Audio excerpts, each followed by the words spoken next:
పాత్రికేయ మిత్రులందరికీ నా నమస్కారాలు.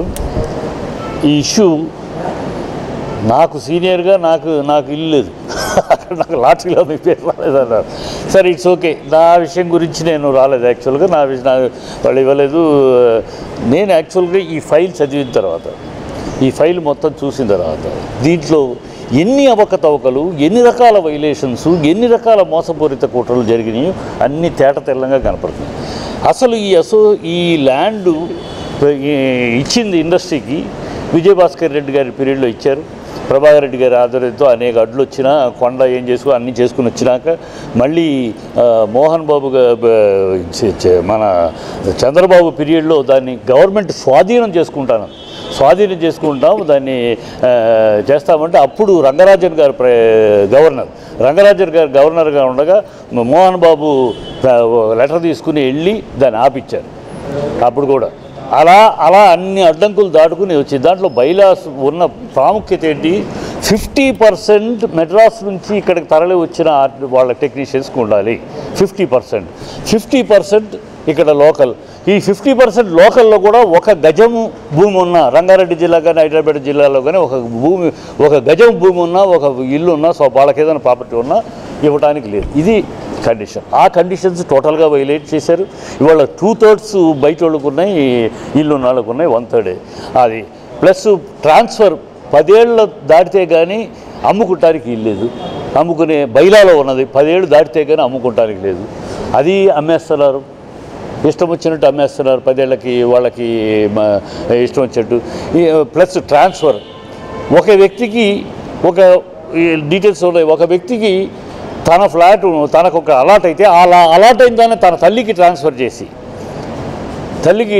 మళ్ళీ తనకు ఇంకో అలాట్ చేయించుకున్నారు. ఇది ఎట్లా? ఇది అసలు ఒక ఫ్యామిలీలో నీకు అలాట్ చేసింది నీ నామినీ ఎప్పుడు తర్వాత, ఇప్పుడే నామినీకి ట్రాన్స్ఫర్ చేసేసి ఇంకోటి ఇలా అలాట్ చేయించుకోవడం, ఇలాగ అనేక రకాల జరిగినాయి. దీనికి సమాధానం చెప్పడం కాకుండా వాళ్ళ ప్రెస్ మీట్లో చాలా వింతగా ఉంది. ఈ ఆరోపణలు ఉన్నాయి, ఈ అవకతవకలు జరిగినాయి. లేదు ఇక్కడ 2/3 మేము ఇచ్చినాం, ఇక్కడ వాళ్ళకే ఇచ్చాము, బయట వాళ్ళు లేరు. అక్కడ ఒక పోలీస్ స్టేషన్ ఎస్ఐకి కూడా ఇల్లు ఉంది, వేరే లివింగ్ ఉన్నాడు. సో ఎట్లా మీరు ఇష్టం వచ్చిన వాళ్ళకి ఇచ్చేసేసి పేర్లు మార్చి ఇనీషియల్, ఇప్పుడు నా వరప్రసాద్, టి వరప్రసాద్ నా పేరు అయితే ఎక్కడ ఎస్ వరప్రసాద్ అదే ఉంటుంది, ఎస్ మాత్రం మారుద్ది. ఆ రోజుల్లో వీళ్ళు చేసినప్పుడు ఫోటోలు పెట్టిన ఆనవాయితీ లేదు. ఇవాళ ఆ ఫోటోలు పెట్టే ఆనవాయితీ, ఆ పేరు నెంబర్ అదే, పేరు టీ బదులు ఎస్ వస్తుంది, వరప్రసాద్ అదే, ఫోటో వేరేవాడి ఫోటో ఉంది. ఇట్లాంటి గఫలత్లా, ఇలాంటి జిమ్మిక్లా, ఇలాంటి దారుణాల, ఈ పర్పస్ ఏంటి? ఈ ల్యాండ్ ఎందుకు ఇచ్చారు మనకి?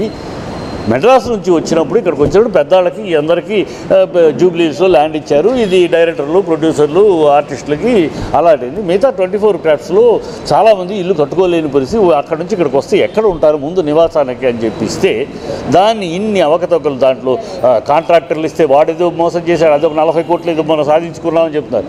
ఈ కాంట్రాక్టర్ వెళ్ళిపోవడం, మళ్ళీ కాంట్రాక్టర్, ఈ లావాదేవీల్లో ఈ గొడవ ఇవన్నీ ఏంటి? వీటికి సమాధానం చెప్పాలి, క్లారిటీ కావాలి. ఇక్కడ ఒక వ్యక్తి మీద ఒక వ్యవస్థ మీద, ఆ వ్యవస్థ అక్కడ ఏర్పడింది. ఈ గతంలో ఎవరో తప్పు చేశారేమో, అది నేను గతంలో ఎవరైనా తప్పు చేస్తే తప్పు చేశారేమో సర్దాలి. మీకు ఎన్నికబడిన మీరు ఈ సర్దాలి, కరెక్ట్ చేయాల్సింది. కనుక ఇది ఎంత దూరమైనా వెళ్తుంది. ఇప్పుడు ఆల్రెడీ కిషన్ రెడ్డి గారి దగ్గర తీసుకెళ్ళాం, ఈ కోర్టులో వేస్తున్నాం, కోర్టులో సిబిసిఐడి ఎంక్వైరీ చేస్తున్నాం, ఇక్కడ వేస్తాం. ఎంత దూరమైనా వాళ్ళు ఈ హెచ్చరికలకు ఇచ్చిన ఈ అవినీతిని, ఈ గోల్మాల్ని సరిచేయకుండా, ఇక్కడ ఉన్న వాళ్ళకి ఇండస్ట్రీ వాళ్ళకి కాకుండా వేరే వాళ్ళకి ఇస్తే దాన్ని వెలికి తీయకుండా వాళ్ళు వదిలిపెట్టేది లేదు. ఈ హెచ్చరికలుగా తోలు తీస్తాం అవసరమైతే. ఈ హెచ్చరికలు చేయడానికి వద్దు. అవినీతి జరిగింది, వాస్తవం సాక్ష్యాలు ఉన్నాయి. వీటికి సమాధానాలు చెప్పండి, వివరణలు ఇవ్వండి, ఈ కారణాలు సర్దుతామని చెప్పండి, ఈ సమస్యలు సర్దుతాం, ఈ సమస్యలను క్లియర్ చేస్తామని చెప్పండి.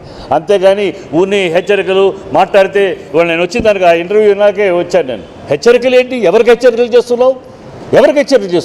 అడుగుతున్నది ఏంటి? సినిమా వాళ్ళకి ఇవ్వకుండా బయట వాళ్ళకి ఎందుకు ఇచ్చావని అడుగుతున్నాం. ఇది సినిమా వాళ్ళ కోసం ఇచ్చిన బ్రహ్మానంద చిత్రపురి. ఇది మిత్రపురి కాదు, నీ మిత్రపురి కాదు, ఇది బ్రహ్మానంద చిత్రపురి. మిత్రపురికి ఎందుకు ఇచ్చావు? చిత్రపురికి ఉండాలి అడుగుతావు. అది అది దానికి ఆన్సర్ చెప్పాలి, దానికి కరెక్ట్గా చెప్పాలి, చేయాలి, లేకపోతే రిజైన్ చేయాలి మీ వాళ్ళకి. అంతే తప్పితే ఈ హెచ్చరికలు ఈ ఇష్టాలు వద్దు. నీకుందంటే వెనకాల నీకన్నా 10 రెట్లు మాకుంది.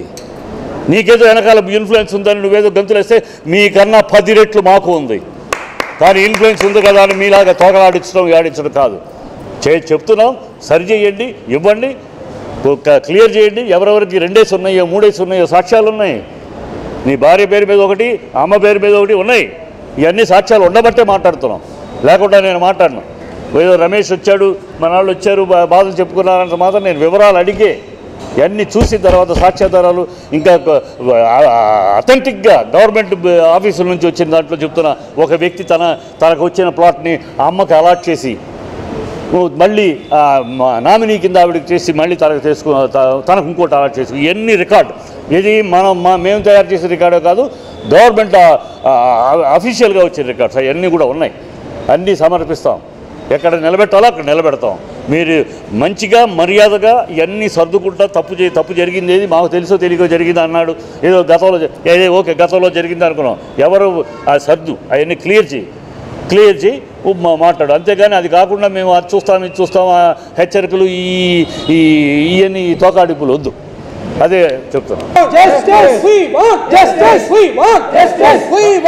కళామ తల్లి బిడ్డలకి న్యాయం జరగదు. కళామ తల్లి బిడ్డలకి, చిత్తాపురి కళామ తల్లి బిడ్డలకే సినీ కార్మికుల ఐక్యత, లేని సినీ కార్మికుల ఐక్యత, మా భూమి మా